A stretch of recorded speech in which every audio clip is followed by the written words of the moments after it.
Wait, no escape.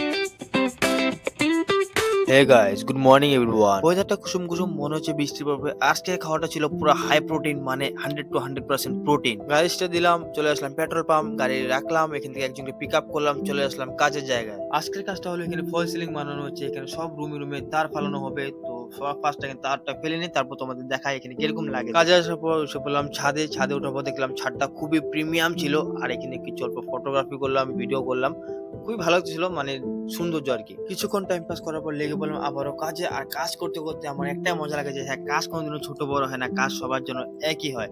আর আমার হয়তো এই কাজটা করতে একটু বেশি ভালো লাগে, টেকনিক্যাল কাজ আমার মাথায় একটু বেশি খেলে আর কি। দুপুরে খাওয়া দাওয়া করতে আসলাম গোশালা হোটেলে, কিন্তু হোটেলটা প্রচুর ভিড়। তোমরা দেখতে পাচ্ছ এই কাঠের মধ্যে দুইটা গজল লাগানো আছে, সেটার মধ্যে আছে লাইন, আর এই লাইন দিয়ে আমরা কাজ করি, মানে খুবই ক্রিটিক্যাল অবস্থা।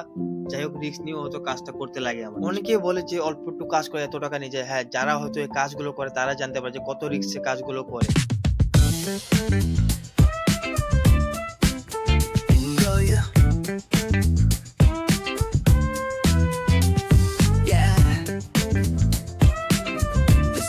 কাজ শেষ করার পর এসে বললাম ঘরের সামনে, এসে দেখলাম যে এত প্রচুর মানুষ। শুনলাম যে এখানে আজকে আসতে চলছে আমাদের মামা, হেমন্ত মামা। ঘরে এসে গাড়িটা রাখলাম, চলে গেলাম ফাস্ট ফুড খেতে। তারই মধ্যে এসে বললো হেমন্ত মামা, তাও কি বৃষ্টির মধ্যে ভিজে ভিজে, কেননা লোকদের এত ফেভারিট, এত প্রয়োজন, ভালো পায়।